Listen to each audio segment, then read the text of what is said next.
Business Challenge, le magazine de l'économie et de l'entreprise. Chers téléspectateurs, je suis très ravi de vous retrouver pour cette nouvelle édition Business Challenge. Comme vous le savez, toutes les 2 semaines, nous avons rendez-vous ensemble sur Télé Sahel dans le cadre de votre programme Business Challenge, le magazine nigérien de l'économie et de l'entreprise. Et pour cette édition Business Challenge, nous allons partir tout de suite à Maradi, précisément au lycée technique d'Ankasawa de Maradi, où nous allons participer ensemble à un échange entre les anciens du lycée technique d'Ankasawa de Maradi, qui sont aujourd'hui des professionnels de la comptabilité au Niger et peut-être même ailleurs, au-delà du Niger, qui vont rencontrer les jeunes lycéens en formation pour les sensibiliser et leur faire prendre conscience des enjeux liés au métier des chiffres, notamment au métier de la comptabilité, l'expertise comptable et tout ce qui en découle. C'était un échange fascinant entre des aînés et leurs plus jeunes frères et leurs cadets. Vous allez voir comment aujourd'hui les enjeux autour de la comptabilité, autour de la profession comptable, et puis de la profession comptable face aux différentes mutations que connaît le monde, que ce soit sur le plan technologique, mais aussi sur le plan normatif. C'est de tout cela que l'échange a abordé comme sujet. Nous allons partir, comme je le disais, au sein d'une conférence organisée par l'Ordre des experts comptables du Niger et aussi avec le centre de formation au métier d'expertise comptable, et qui est aussi un partenariat entre l'ordre et puis d'autres organisations qui interviennent dans le domaine de la formation. À tout de suite.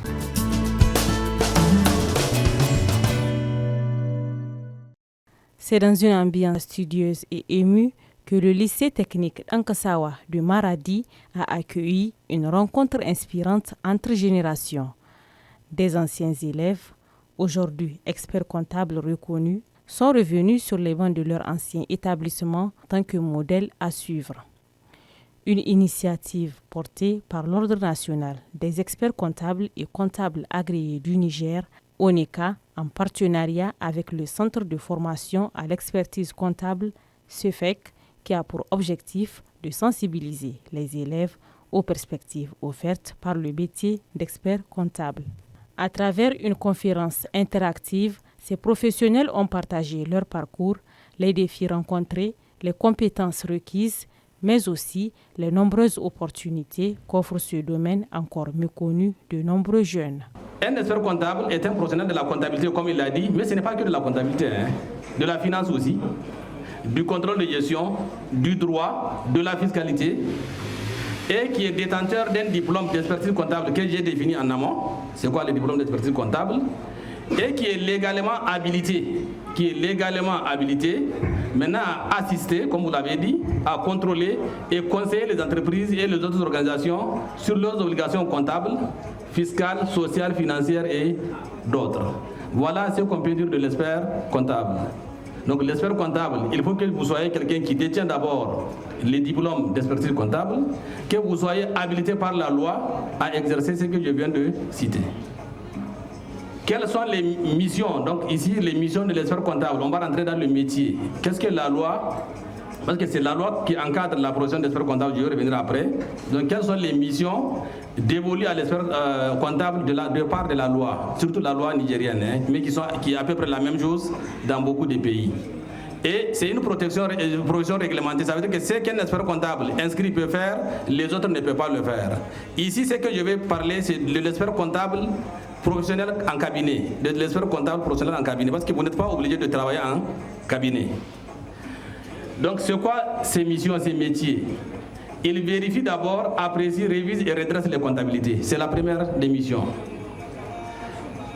À part ça, ça c'est juste la vérification. Mais l'expert comptable émet également un avis sur la régularité, la sincérité des états financiers requis des entités et autres organisations conformément aux dispositions législatives et réglementaires en vigueur, qu'ils contrôlent quoi.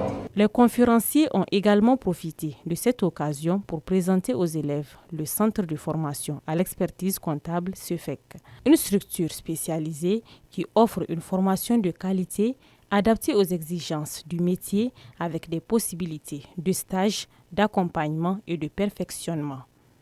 Le motif, c'était vraiment visiter le lycée technique dans l'objectif de susciter la volonté au niveau des bacheliers techniques à s'inscrire, à venir s'inscrire au niveau du centre de formation à l'expertise comptable à Niamey. Parce que le constat qu'on a fait, c'est qu'il y a absence totale des représentants du lycée technique. Or, le centre, c'est vraiment destiné à eux. C'est eux qui ont les prérequis en comptabilité, c'est eux qui ont les prérequis en gestion et ils peuvent tenir facilement dans la formation et obtenir les diplômes des différents cursus de l'expertise comptable. C'est pourquoi on est venu aujourd'hui à Maradi, au lycée technique, pour présenter d'abord le métier de l'expert comptable, présenter le centre de formation à l'expertise comptable et à la fin susciter des gens pour venir s'inscrire, les éventuels candidats pour venir s'inscrire au CEFEC. On les attend urgemment, on les attend avec beaucoup d'optimisme parce qu'ils ont eu tous les tenants et les aboutissants de cette formation qui est destinée aux séries G, série E, série F. Au-delà des échanges techniques, cette journée a également été marquée par un moment de partage empreint d'émotion et de fierté. Pour les enseignants et l'administration du lycée, c'est une preuve vivante que l'éducation technique et professionnelle, souvent sous-estimée, peut mener à des carrières brillantes. C'est la première fois dans ma vie, depuis mes 25 ans d'enseignement au lycée, que je vois un frère penser au corps professoral. Ça va tout droit dans l'objectif de bien faire le métier.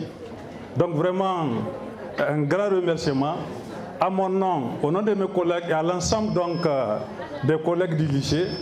Et je vous dis merci, merci Président. Pour les élèves, cette rencontre a été révélatrice. Elle a permis de découvrir une voie professionnelle concrète, incarnée par d'anciens camarades aujourd'hui accomplis. Une passerelle entre l'école et le monde professionnel, pleine d'espoir et d'inspiration. On a rencontré l'ensemble de la communauté et du lycée technique. On a échangé sur les thématiques du métier de l'expertise comptable. On leur a fait une présentation du centre de formation à l'expertise comptable. Et après, on a échangé, on a aidé nos jeunes frères avec des ouvrages, des livres qui vont leur servir à se former et à devenir également d'autres experts comptables et même d'autres horizons plus que l'expertise comptable. La rencontre a également été une occasion pour ONECA et le CEFEC de procéder à la distribution de livres aux élèves du lycée technique d'Ankasawa de Maradi. Cette activité s'est révélée être bien plus qu'une simple conférence. Un véritable pont entre passé et avenir, un tremplin pour susciter des vocations et une source de motivation pour toute une génération en quête de repères.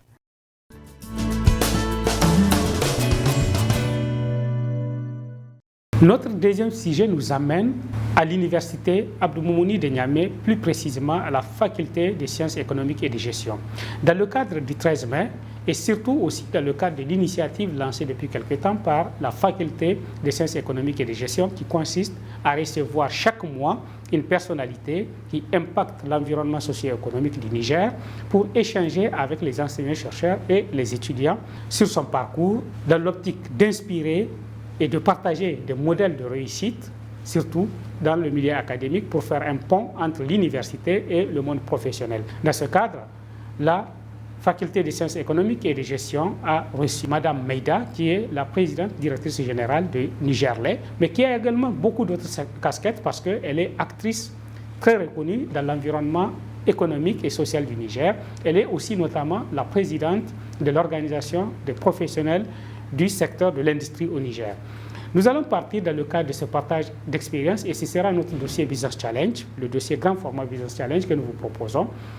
Soyez confortables pour 20 minutes d'échange entre Mme Meida et les étudiants à la FSEG, mais également en présence des enseignants-chercheurs de l'Université Abdou Moumouni de Niamey et particulièrement de la faculté des sciences économiques et de gestion. J'espère que les échanges vont beaucoup vous plaire et à tout de suite pour le vif du sujet.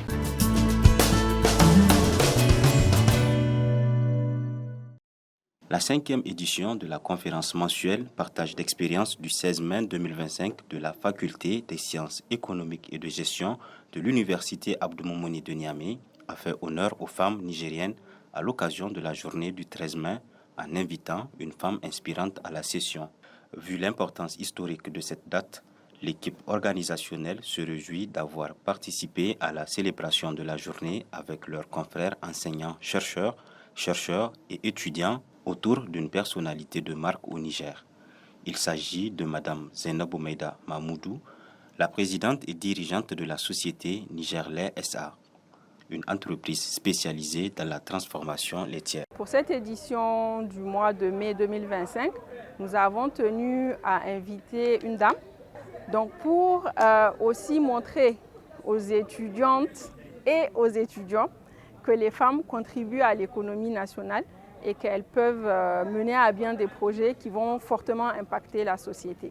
Ça permet également de booster la motivation des étudiants, de leur montrer quelles sont les étapes qu'on poursuit quand on veut réaliser un projet, de leur montrer qu'il faut avoir des ambitions et qu'il faut avoir l'amour de ce qu'on fait.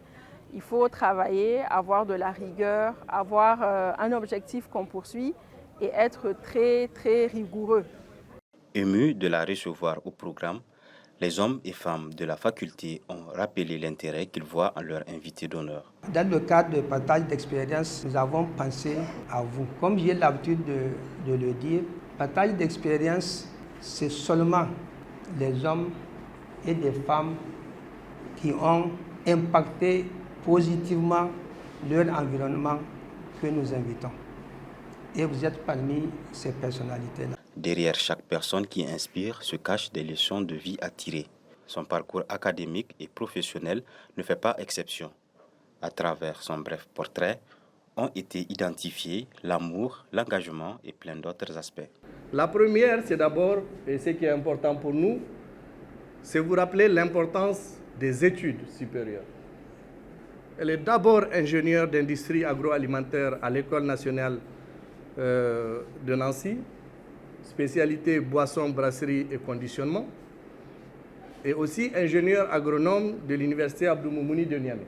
Donc la formation, si on peut dire, a déjà été décidée sur la base, comme j'ai dit tout à l'heure, de l'objectif initial. Ensuite, la deuxième leçon, c'est par rapport à la ténacité. À la ténacité surtout en entreprise. C'est facile pour nous aujourd'hui, peut-être de remarquer ça, mais dans les années où Madame la Présidente a commencé à être responsable d'entreprise, responsable d'abord dans des entreprises avant d'être responsable de la sienne, elle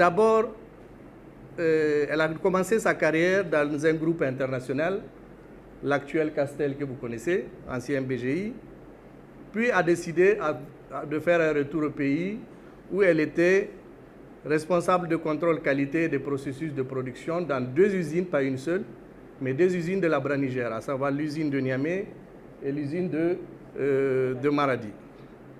Comme à l'accoutumée, ces introductions ont servi de tapis rouge pour l'impressionnante invitée de s'exprimer sur sa personne ainsi que son entreprise. Dotée d'une intelligence créative et consistante à ses projets, l'éminente invitée a exposé sa motivation à créer sa propre entreprise de laiterie. Niger-Lait est une entreprise que j'ai bâtie, mais avec la plus grande passion. Et en tant qu'ingénieur en industrie agroalimentaire, je me forçais de démontrer par le truchement de mes études que c'est bien possible de pouvoir être à la hauteur de la création d'une entreprise. Je peux vous dire que cette entreprise a été bâtie presque de rien. J'ai commencé dans mon garage familial, 20 mètres carrés. Et bien sûr, ce garage a été transformé en atelier de travail. Et c'était en décembre 1994. Et ce qui n'était qu'une production artisanale, environ 200 litres par jour, est devenu aujourd'hui un acteur majeur de l'agro-industrie au Niger. Capacité de production 55 000 litres avec 2 étapes principales. Une première qui transformait cet établissement en société semi-industrielle d'abord, en 1996. Et en 1998, elle est devenue une société anonyme. Le succès de chaque projet réalisé se base sur des stades d'évolution franchis. créé en 1994, a fait d'innombrables progrès dans ses différents domaines d'intervention. En 1998, cette société a été transformée avec un capital de 101 millions qui a pu lever aussi des financements pour passer de 200 litres à 10 000 litres et à 35 000 litres. Et en 2006, cette société a atteint un niveau de croissance qui lui a permis de pouvoir lever des fonds à la hauteur de 3 500 000 pour investir en 2006 dans un nouveau hall, un nouveau bâtiment de pratiquement pour permettre de rehausser sa capacité à 55 000 litres. Et la surface bâtie, que je vous ai dit de 20 mètres carrés, est passée à 3 000 mètres carrés de surface bâtie. Cette entreprise a commencé avec 5 emplois, y compris moi. J'étais employé de ma propre entreprise. Je suis le manœuvre jusqu'à présent. Et en 1995, cette société a fait 15 millions de chiffre d'affaires et elle est passée à plusieurs milliards de chiffre d'affaires.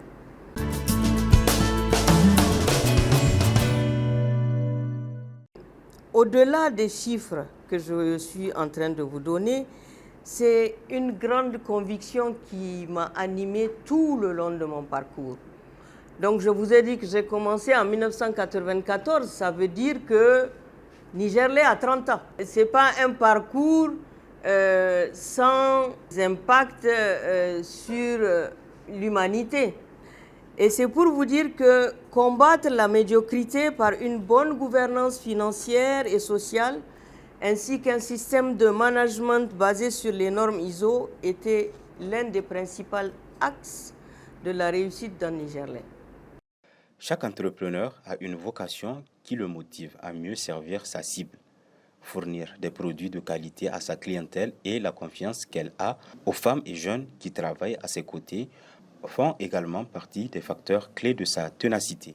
C'est que pour nous, nous sommes convaincus que l'agriculture et l'élevage, qui ont été trop longtemps négligés, sont quand même les piliers de notre souveraineté économique et alimentaire. Nous sommes aussi convaincus que les femmes, par leur démographie, ont un rôle central à jouer dans la transformation de notre pays. Et ça, vous devez le garder présent à l'esprit. Vous êtes les piliers de l'économie de notre pays. Malgré le succès enregistré, l'entreprise de transformation laitière a rencontré des difficultés surmontées grâce à l'abnégation, l'innovation et la conviction de servir, choses qui lui ont permis de rester active sur le marché. Et je peux vous dire que mon parcours n'a jamais été servi sur un tapis rouge. Mais je peux vous affirmer que c'est un parcours qui a été jalonné de beaucoup d'obstacles. Mais à chaque fois, je me ressaisis parce qu'en face, j'ai justement cet ego qui est la femme qui me dit non, tu ne dois pas tomber. Tu dois garder la tête haute et affronter tous les obstacles qui s'élèvent vers toi. Dès que vous créez quelque chose qui marche, on pense que vous êtes à l'abri. Or, ce que je voudrais vous dire, c'est que chaque seconde, chaque minute, chaque heure, chaque jour qui passe est une épée Damoclès sur l'entreprise que vous avez créée. Elle peut tomber. Donc, ce qui fait que l'attention doit être de mise et de règle. Même quand vous parlez, même quand vous causez, vous savez qu'il y a un objectif qui vous est assigné, eh bien, il ne faut pas le perdre de vue. Et ça, c'est très important. Dans un pays en développement, la jeunesse participe de plusieurs manières à sa construction. D'un regard plein d'espoir, l'invité convie les participants et l'ensemble de la jeunesse nigérienne à prendre part de manière significative au développement du Niger. Il faut oser. Il faut oser entreprendre, il faut oser innover, il faut oser accompagner vos rêves en grande pompe. Je vous invite vraiment chers étudiants, à ne jamais sous-estimer la valeur de vos idées, à apprendre à vous former, mais aussi à vous confronter tôt ou tard et très tôt au terrain. Car ce que vous construisez aujourd'hui préparera le Niger de demain. Cette 5e édition s'est suivie d'une séance de questions-réponses objectives qui ont contribué à enrichir l'assise. Ouverte aux échanges, Mme Zainab Maïda Mamoudou a répondu avec enthousiasme aux questions des participants. Questions ayant permis de tirer plein de leçons. Est-ce que vous avez imaginé Nigerlais sans vous? Et comment vous voyez l'avenir de Nigerlais dans les prochaines années? Je me suis engagé depuis le début à gérer la succession. Gérer la succession parce que je pouvais même en cours de route perdre la vie. Donc depuis que j'ai commencé, mes enfants, vous avez 40 ans, le garçon, vous avez 30 ans, 27 ans, 24 ans.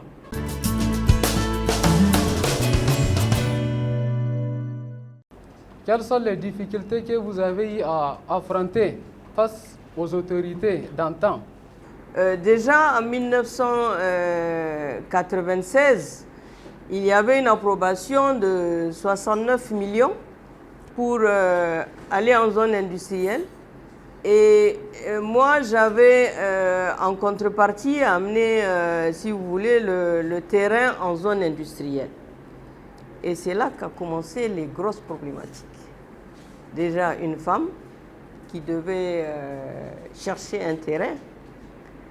Le pourvoyeur de terrain le plus autorisé, c'est l'État. Donc c'est les domaines, le cadastre. Et les domaines, quand je suis allée, moi j'avais qu'un montant qui représentait 2000 mètres carrés.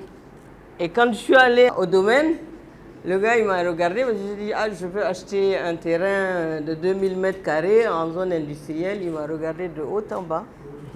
Et il m'a dit et vous êtes un investisseur? Un Nigérien? J'ai dit oui, monsieur, voilà, moi je suis ingénieur, je suis en train de fabriquer mes produits et que là, je dois aller en zone industrielle parce que c'est la conditionnalité pour le prêt que je viens d'avoir. Il m'a dit non, nous, on n'a pas de 2000 mètres carrés à vendre en zone industrielle, madame, on attend des gros investisseurs qui vont prendre 10 hectares. 5 hectares, vous cherchez 2000 mètres carrés. Alors j'ai dit, mais j'ai fait comme ça, je dis, monsieur, vous voyez là, je viens pas d'ailleurs, ici dans les veines là, c'est nigérien à 100%. Donc c'est mon pays et je veux investir dans mon pays. Je ne vais pas aller ailleurs. J'ai dit, qui vous dit que dans 5 ans, 6 ans, ce ne sera pas une grosse entreprise? Il dit, rien ne nous le prouve. J'ai dit, ok. J'ai dit, bon, vous avez un patron ici? Il m'a dit, notre patron, c'est le ministre. Je cherchais un rendez-vous quand le ministre a ouvert la porte parce que je faisais du bruit avec son chef de cabinet. Il m'a dit, on ne prend pas de rendez-vous comme ça. Voilà, j'ai dit, bon. Et le ministre est venu chercher un papier. Et il a trouvé la discussion, il m'a dit, madame, vous avez un problème? J'ai dit, oui, j'ai un problème, voilà, je lui ai expliqué. Et il m'a dit, ok, expliquez, c'est là-bas au domaine qu'on vous a dit ça? J'ai dit, oui. Il dit, mais c'est pas possible. Si on avait 1000 comme vous au Niger, mais le Niger serait parti. Il m'a dit, d'accord, donnez-moi le nom. J'ai dit, voilà, j'ai un prêt, c'est déjà ok, il me reste juste. Il m'a dit, revenez dans une semaine. Je suis revenue, dans une semaine, mon problème était réglé. Donc c'est pour vous dire que les difficultés, ça manque pas, aussi bien des difficultés sociales, financières, des difficultés dans le management, il y a tout type de difficultés dans la société. Mais quand vous entreprenez, sachez qu'aucune difficulté ne doit vous mettre à terre.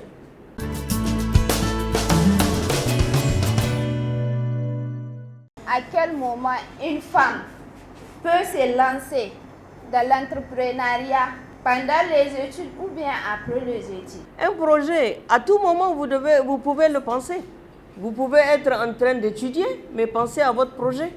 Vous allez l'amener, le penser, l'implémenter, vous l'internalisez et ensuite vous l'exprimez. Après la séance questions-réponses, la chef du département gestion des ressources a fait une synthèse des points primordiaux évoqués par l'invité pour les étudiants et porteurs de projets qui souhaitent réussir leur vie professionnelle. Il faut se baser sur ses compétences pour pouvoir faire un travail de bonne qualité. Il faut avoir des principes et il faut avoir une ligne directrice. Donc autrement, ça ne va pas marcher. La première condition, c'est de se garantir une formation de qualité. Et là, dans son mot de fin, elle a tenu à vous le rappeler. Si pendant les cours, vous faites WhatsApp, si pendant les cours, vous bavardez, si vous venez en retard, vous ne respectez pas les règles, vous n'êtes pas discipliné, vous n'êtes pas rigoureux, ça ne va pas marcher. Donc ça, c'est vraiment une règle. Si vous avez eu la chance de recevoir aujourd'hui Madame la fondatrice de Nigerlait, antérieurement, vous avez reçu d'autres personnes et quand vous comparez, il y a toujours la rigueur, la discipline, il y a un rêve et il y a le travail derrière. Maintenant, on tombe, mais on se relève. Et c'est ça aussi qui est important. Tous les projets que vous allez initier ne vont peut-être pas tous réussir, mais si vous vous relevez, vous allez capitaliser l'expérience que vous avez antérieurement acquise pour pouvoir mener à bien le prochain. Peut-être que ce sera celui-là le bon. La 5e édition de partage d'expérience a été marquée par une remise d'un certificat de participation à l'invité du jour. L'évaluation des impacts de la conférence pour les étudiants a été satisfaisante du point de vue des administrateurs et des étudiants. Un premier objectif, c'est d'aider ces étudiants-là à découvrir la réalité du monde du travail et ici, nous concernant, la réalité des entreprises, et plus précisément les entreprises nigériennes, à travers le récit qu'en font les personnes qui les ont généralement fondées et qui les dirigent aussi. Et étant étudiant, donc c'est bien normal à ce qu'on soit apte, comme ça, rigoureux et qu'on applique bien évidemment tout ce qu'on a pu saisir au niveau des classes, au niveau du partage de connaissances, chose qui va nous permettre de bien faire notre vie professionnelle.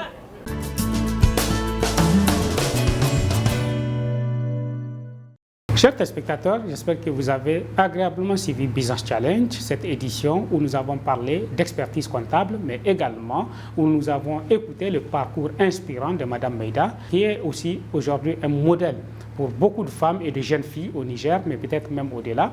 J'espère que les différents échanges vous ont été profitables. J'espère que vous allez continuer à être fidèle à l'émission Business Challenge. En tout cas, rendez-vous dans 2 semaines pour une autre édition de Business Challenge, pour une nouvelle édition de Business Challenge. Mais en attendant, vous pouvez aussi être à notre compagnie à travers les autres programmes produits par Impactcom Media, notamment l'émission Agri Challenge qui passe également sur Télé Sahel le samedi à partir de 19h et aussi l'émission Archiculture qui passe le vendredi à 19h également.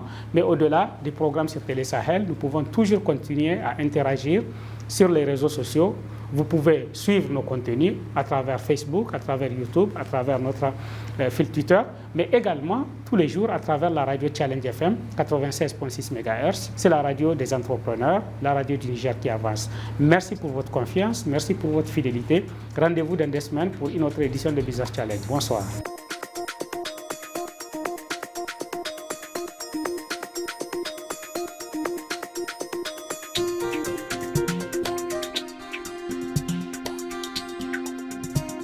Business Challenge, le magazine de l'économie et de l'entreprise.